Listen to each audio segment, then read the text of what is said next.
Važiuojam, kažko užkimau. Važiuojam į sandėlį, pasikrausim alaus pilną ir važiuosime į barą dirbti, šiandien už barą. Vakar atvežė Smailo naują partiją, tai jau buvo sandėlį ištuštėję visai. Tai dar porą tonų Smailo atsivežėm. Turėsim naują partiją, labai smagu. Beliko tik nukrauti ją, sukrauti vietą. Tai šiandien nežinau, ar spėsiu, bet kažkada reikės pasiekti. Net bestovint pats nesusitvarkys turbūt, turiu tokį įtarimą. Padariau tokį dalyką, ten Twitteryje žiauriai, aišku, ta imtis labai maža žmonių, bet ne pirmą kartą įstikinu, kai kažko paklausi žmonių, jie sugeba atsakyti ne tai, ko klausi. Jeigu sakiniai yra kažkoks trigeris jiems, jie atsakinėja į tai, kas jiems skauda, bet ne apie tai, ką tu klausi. Aš paklausiau, kodėl tiek daug barų kavinių užsidarinėja, nes vėl dar vienai užsidarė Brooklyn Brothers, tai ar Jurgis Drakonas, ar Brooklyn Brothers, iš principo tai ta pati įmonė. Tai trečia berods jau šiemet. Prie mūsų mačiau langai užklijuoti restorano vieno ant kampo, kuris belia kiek metų dirba, tai tikiuosi, kad tai remontuojasi. Ir dar matai pastoja, kad barus parduoda, atsikrato, kažkas kažkur uždaro. Šiaip liūdna situacija tikrai. Žmonių tikrai mažai yra. Ir kaip bežiūrėsi, žmonių nėra daug baruose. Žmonės neina. Geria namie, valgo namie.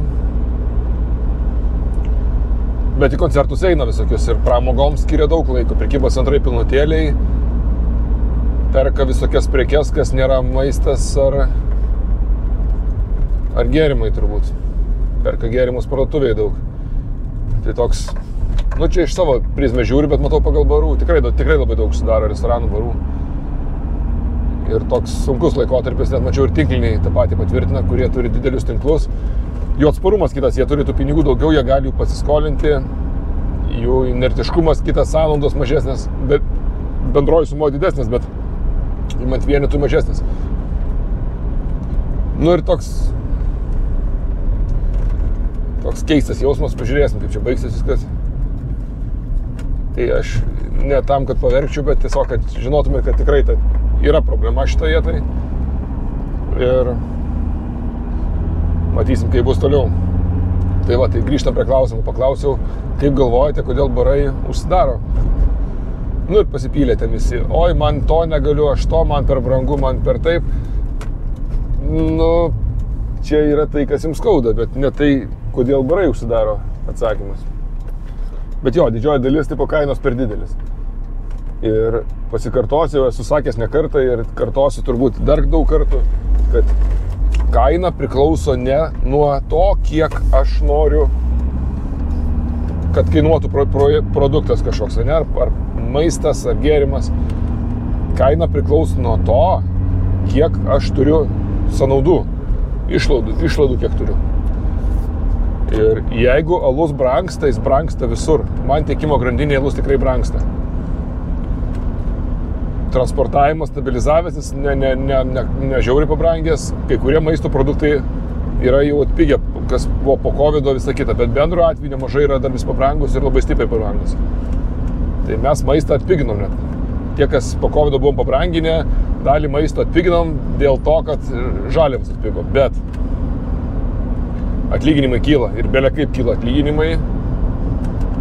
Ir dabar ateina į darbą, visi praškai nuo 1000 eurų į rankas nori gauti. Vienam tai atrodo normalu, vienam atrodo daug, kitam atrodo labai mažai. Bet suprasite, kad kiekvienas 100 eurų pabrangęs, padidėjęs atlyginimas maždaug 200 eurų kainuoja įmonei. Ir visą tai turi atsigulti arba į minusą įmonės, arba į kainų pakelimą turi atsirasti. Ir tie, kas komentuoja, jog kainos per didelės, ten 90% mažiausiai jų, taip pat komentuoja, kad per mažus atlyginimus mokėkit daugiau, bus geriau. Tai padidinti išlaidas ir sumažinti pajamas nėra tas kelias, kai gali išgyventi. Tai tiek reiktų galvoti ir sugalvoti, lygiai panašiai dabar buvo klausimas, čia vėl iškilo, mačiau kažkoks straipsnio antraštė idėja, kad Lietuva turi bene mažiausiai laisvų dienų Europoje. Tai galiu tik tai pasiūsti ant 3 raidžių rusiškų, nes atsidarykite Wikipedia, yra straipsnis, kur puikiai išdėsti atostogų dienos laisvos, tik reikia atkreipdėmės, ar ten darbo, ar ten paprastos yra. Tai mes turim, dabar bijau sumeluoti, kiek 37 berods, ar 4 dienas, man atrodo, jo, 20 plus 14 ar plus 17, neatsimenu, 20 darbo dienų atostogų, plus 14 ar 17, o dabar užmiršau, net taip svarbu, papildomų šventinių dienų. Taip, kai kurios sutampa su savaitgaliais, bet kai nesutampa ir jos būna antradienį arba ketvirtadienį, tai penktadienį, o pirmadienį nieks net nedirba, visi šūdo malą. Tai gali pasakas pasakot, bet taip nėra, kad dirbtų kažkas labai stipriai ten. Tai labai daug valstybių, nežinau kiek labai daug, bet tikrai daug valstybių yra, kurios perkelia šventinės dienas. Jeigu nuo vidury savaitės, nukelia arba į galą, arba į pradžią savaitės. Kas yra teisinga, tau savaitgalis prailgėja ir nevaizduojame tą dar vieną dieną, kad dirbame. 20 dienų turi daug valstybių Europoje ir netiek daug turi daugiau. Tai tam, kas tą straipsnio antraštę sugalvoja, ar ten antraštė, ar ten teksto iškarpa, tai tam žmogui gali perduoti, kur nueiti, kad nemeluotų. Tai va, tai vis atostogas vėlgi moka darbdavys, tai jeigu legaliai darbinti darbuotojai, tai tu dar ir atostoginius moki jiems, tas irgi gulasi į galutinę kainą. Tai tos kainos, kurios yra, dalis tikrai dokas atrodo, bet turim suprasti, kad jeigu mes neįsim, tai užsidarys, tai susidaro verslas, tas žmogus, kurį laiką be darbo gauna iš mūsų mokesčių mokėtojų išmokas, kol susiranda kitą darbą. Ta įmonė kažkiek skolų dažnai nusineša, reiškia nesumoka, reiškia pakenkia dar kitoms įmonėms ir ten procesas gana ilgas ir negražus gaunasi. Tai nepanašu, kad kažkas kažką darytų aukščiausių lygių, čia sprendimus šitoj srity paimtų. Tai turbūt viskas bus palikta išgyvenimui. Tai, kaip sakyti, nebus taip, kad neliks kavinių ar barų, kažkas išliks vis tiek, kažkas naujas atsidarys. Jeigu kažkas neišgyvens, gal atsidarys kiti, kurie neišgyvens, atsidarys treti, kurie neišgyvens ir tada žmonės jau adaptuosis prie kainų ir jiems nebeatrodys tokios didelės kainos. O gal kažkas pasikeis ir kainos sumažės stipriai. Matysim, čia toks, kažkaip bus vis tiek ta barų kultūra bus kažkokia tai. Nes ir Anglijoje mažėja irgi, daugėja žmonių, kurie namie būna, o neina į barus. Tai Anglija turi tradicijas, mes nelabai turim tradicijų tokių iš vis. Galim sakyti, visai neturim tradicijų. Tai va, tai žinokit, kad jeigu jūs riekite už didesnį atlyginimą, tai eikite į kavinę plus 1 dieną per savaitę. Jeigu jūs sakot per didelės kainos, eikit plus 2 dienas per savaitę. Tai va, jeigu jūs pats eisite ir dažnai eisite į kavinės barus, nesvarbu, negalite ne pas mane eiti, eikite į kitą. Tai tada galite ir rašyti, ir ginčytis, nes jūs palaikote tą verslą ir galite pykti ant jo. Arba siūlyti. Kitu atveju, jeigu jūs neinate ir aiškinate, tai galėčiau lažinti, kad kokius 60-70% žmonių, kurie tai paaiškina, jie ir net kainom nukritus neis arba neina. Tai va, bet didžiausia pastaba buvo jo, kad visiems yra per didelės kainos. Tai tiesos tame tikrai yra, pripažįstu. Ir tuo pačiu išeit kas porą savaičių į miestą, neskaičiuojant. Jeigu tai nėra žmogui malonumas ir geras laikas, už kurį mes mokame pinigus, tai ar tai būtų masažas, ar tai būtų spa, ar tai būtų kelionė, ar tai būtų kitas dalykas, tai visas yra apie pramogas. Rungtynės, kokios krepšinio koncertas, visą tai yra apie pramogas. Jeigu jums tai neteikia didelio džiaugsmo, tai žinoma, kad jūs neįsite. Jeigu tai teikia, tai nežinau, čia tikrai negali žmogus sau leisti, laisvai gali. Tik tai klausimas, ar jūs norite išėję prabaliavoti belekai visą vakarą, ar jūs norite išeiti išgerti porą alaus. Tai yra didelis labai skirtumas. Artėja Vilniaus alaus festivalis, ne? Jo, žiauriai artėja. Su to laiku atrodo, kad nežinau, kuris dingsta. Bet skiriu laiko, dirbam. Turim pirminį planą, turim antrinį planą, dabar prasistumdysim, turėsim planą erdvės.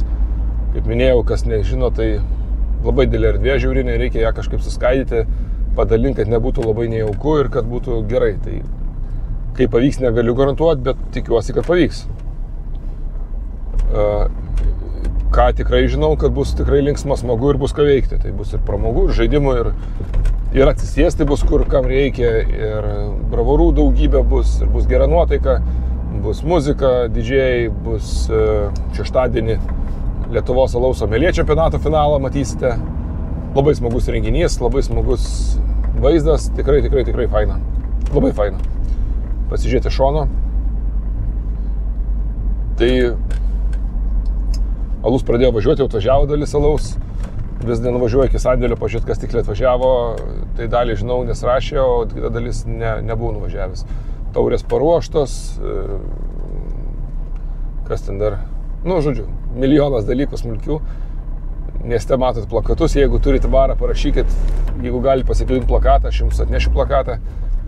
Pasikabinsite, padėsite mums skleisti žinią ir daugiau lankytojų pritraukti į festivalį. Tai bus gerai tikrai. Ir tuo pačiu galiu pasakyti, kad durnumo turiu daug, tai nežinau kodėl taip darau, bet kažkaip matyt to reikia. Tai darysim vasarį, greičiausiai darysim midaus festivalį. Nežinau dar kokios dydžio bus, dar kurio erdvėj bus, kaip bus, dar nesugalvojau. Bet reikia padaryti turbūt vis tiek, ne? Kažkokiu būdu reikia įgyveninti tokį dalyką ir padaryti kasmetinį midaus festivalį. Žiūrėsim. Tai vasario galas, man atrodo, būtų pats tas, ne? Kaip galvoju, ateitumėt į midaus festivalį ir ne? Tai parašykit man ir dėl komentarą, ir dėl kodėl barai jūsų manimų užsidaro ir kas negerai, bet be to, kad viskas labai brangu, nes tą jau visi rašo. Ir kitas dalykas, parašykite ir ar eitumėt į midaus festivalį, ar įdomu būtų sudalyvauti midaus festivalį. Vienas. Veikia garsas. Tokia linksmesnė istorija. Parašė man mailą, kad ieško, nori degustacijas, kad praveščiau. Gerai, paklausiu kiek žmonių, viską nusinčiu pasiūlymą. Ir žmogui pasirodė per daug, ar jisai tiesiog mėgsta dėrėtis, aš nežinau, tai parašė, kad kiti pasiūlė geresnę kainą ir gal aš tą kainą galiu pamažinti, jeigu jis man mokės kešu. Tai atsakiau, kad mano kaina yra sąžininga ir tiek, kiek aš vertas esu, nes manau, kad daug dalykų esu jau nuveikęs ir toliau aš investuoju labai daug laiko ir pinigų į savo kvalifikacijos kėlimą, augimą. Ir tai, kad aš visada rašau sąskaitas ir neimu kešų.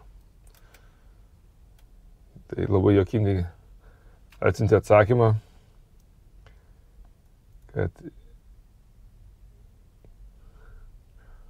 informacija, cituoju, žiūrėkit, informacija, kurią gavau yra, kad vienintelė tikra alaus someljė Lietuvoje yra moteris, o visi kiti nėra, yra tik tai pradedančiųjų lygio alaus mėgėjai. Atleiskit, bet nesuprantu jūsų kainos pagrindimų. Labai gaila, nes baras, kuriame dirbate, atrodo daug smagesnis. Tačiau savo pinigus nunešime tiems, kas moka daryti biznį ir vertina kešą. Ir toks... ką tu gali atsakyti? Kad vienintelė alaus someljė yra moteris, o visi kiti yra alaus lygio mėgėja. Tai galiu perduoti linkėjimus tam žmogui, nes puikiai žinau, kas taip sakė. Nesunku nuspėti labai. Ir šūdinais dalykais užsiminėjai. Jeigu žiūri šitą video, tai labai šūdinais dalykais užsiminėjai. Ir jeigu tau tai atrodo juokinga, tai yra šikimas aplinkui ir visų kitų. Tai kiek aš žinau, tas žmogus nėra pasibaigęs jokių someljė kursų, negavęs someljė diplomo, bet ji yra vienintelė moteris specialiai someljė. Tarp kitko, vienintelė moteris someljė, kiek žinau, tai Rasta.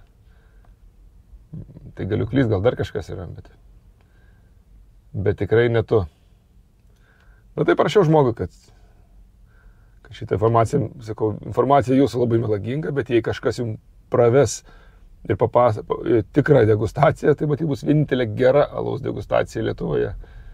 Nu ir viskas, tegu sueina, tegu neša savo grynus pinigus, jeigu žmogus ima grynus, nemuša į kasę, jo reikalas yra, bet dar blogiau tai, kad šika, ne pirmą kartą jau. Nu, nežinau, toli nenueis tokiais dalykais, tai šik toliau ir matysi kitus seksis gyvenime, taip elgintis.